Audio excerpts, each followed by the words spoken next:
If you have not already done so, please download a copy of the TDA's Judicial Manual and have it on hand for reference. Welcome to the Texas Dental Association Online Judicial Training.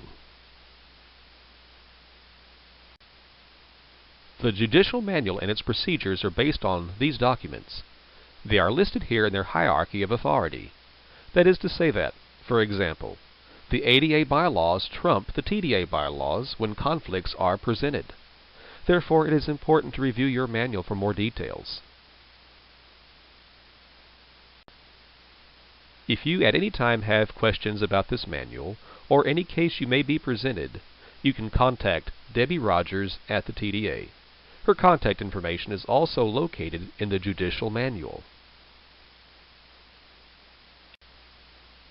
The Texas Dental Association is comprised of components based on their geographical location. Each component will have its own Ethics and Judicial Affairs Committee. There are a variety of councils at the association level, the Ethics and Judicial Affairs Council being one of those.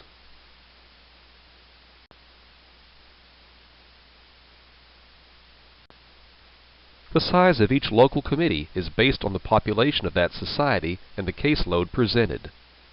The term limits should be staggered 3 to 5 years based on the local bylaws and constitution. No member shall act on any matter in which he or she has been previously involved or has any personal interest. Furthermore, the accused member dentist may request replacement of any committee member based on the following reasons: bias, personal knowledge, and/or pecuniary interest. Details on disqualification can be found in the Judicial Manual. The chair of the committee shall request an ad hoc form from the Member Services Administration Program Manager at the TDA. Ad hoc members must be trained in judicial procedures. See the Judicial Manual for deadlines associated with ad hoc requests and replacements. The duties of the committee are to process applications, review complaints, and investigate alleged violations. Under no circumstance does the investigator examine the patient if the patient is involved. Under some circumstances, as outlined in the manual, cases will be referred to the TDA Council on Ethics and Judicial Affairs. Chapter 10 of the TDA bylaws and Chapter 11 of the ADA bylaws give detailed authority regarding committee and council functions. There are a variety of types of referrals to the component Judicial Committee. A peer review committee may refer the following types of complaints to the Judicial Committee. Number 1. Allegations of possible fraud. Number 2. Allegations of possible violation of the Texas Dental Practice Act. Number 3. Allegations of possible unethical or unprofessional conduct. And number 4. Non-compliance with peer review mandates. Allied groups may also make referrals to the committee. These groups include, but are not limited to, dental or health organizations or hospitals. Another type of referral is the dentist well-being complaint. Specific details regarding such complaints can be found in the Judicial Manual. As with all judicial committee functions, respect for the privacy and assumed innocence of all those involved is of the utmost importance. These cases shall be referred directly to the Professional Recovery Network without consultation with the member dentist or other committee members.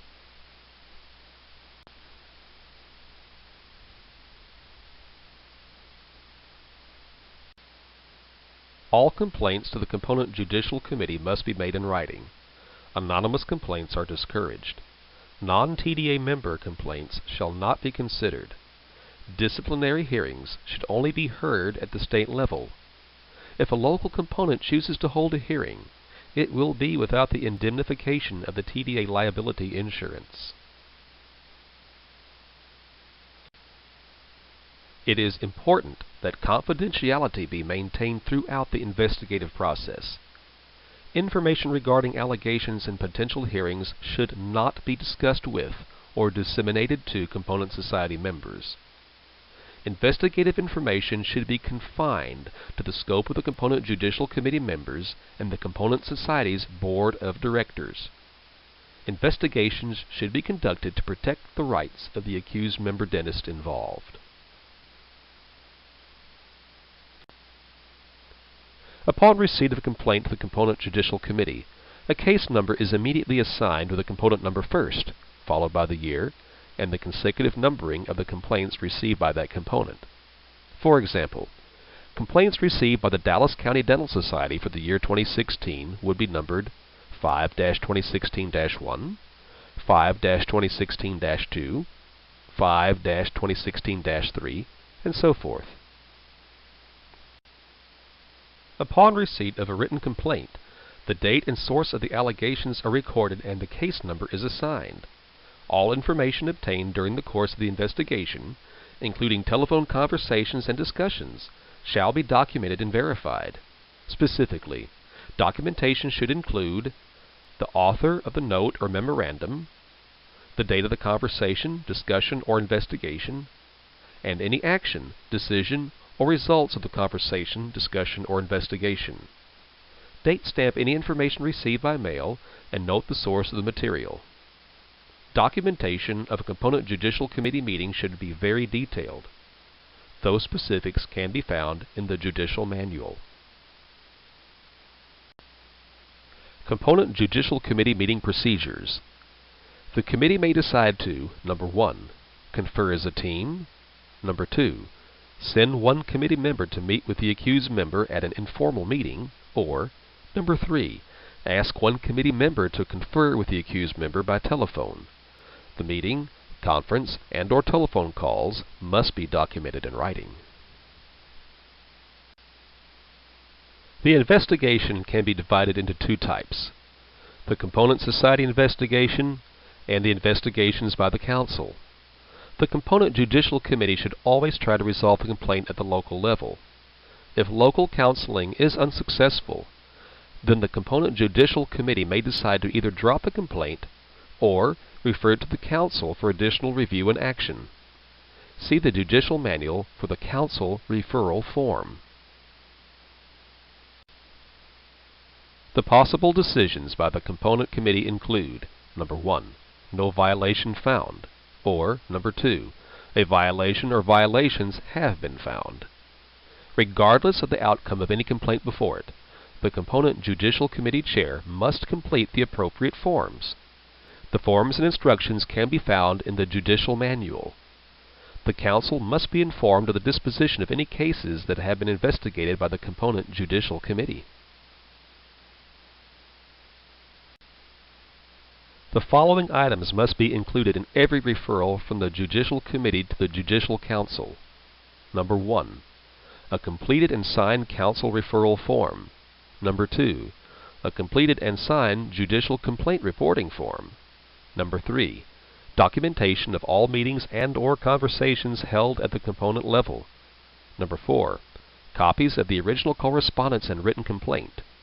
Number 5, copies of any documentation submitted by the accused member. And number 6, patient statements and affidavits if they are pertinent to the case.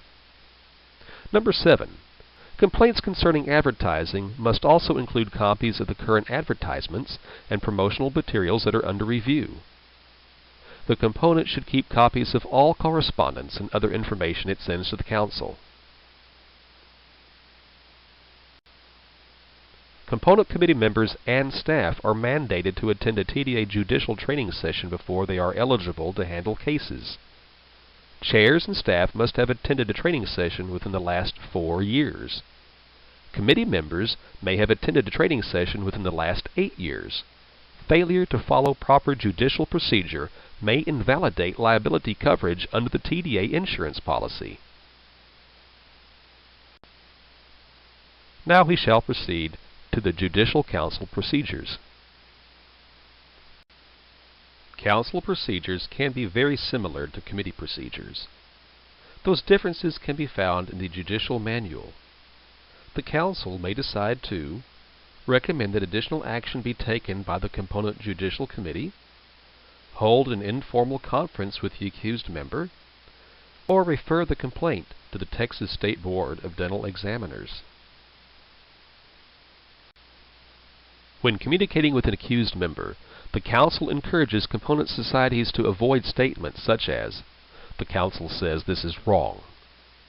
Review of allegations should exercise their authority in a positive, respectful manner. If the component judicial committee received notification from the Council that a case is being forwarded to the TDA's prosecutor for review, then the accused member dentist may be cited to hearing. The accused member's first notice of citation to hearing must come from the Council and not the component judicial committee. A component society has the right to initiate disciplinary proceedings or to hear any charges against an accused member following the TDA Council's decision not to initiate such disciplinary proceedings. Remember, in these circumstances, the component is not indemnified by the TDA.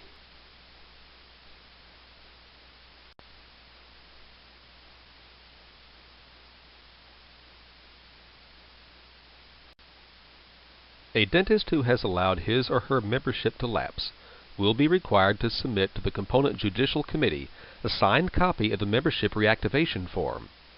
If there are any ethics, peer review, or judicial cases pending against the applicant, then the applicant will be informed in writing of the unresolved issues. See the Judicial Manual for complete details, or contact the Member Services and Administration Program Manager at TDA. Thank you for completing the video portion of TDA's online judicial training. Now, please take a few minutes to answer the questions on the short quiz located below the video. You'll be notified via email of the results. A certificate of completion will be emailed to those scores with 80% or above. The quiz can be retaken if the results fall below 80%. Thank you for your service to the Dentists of Texas.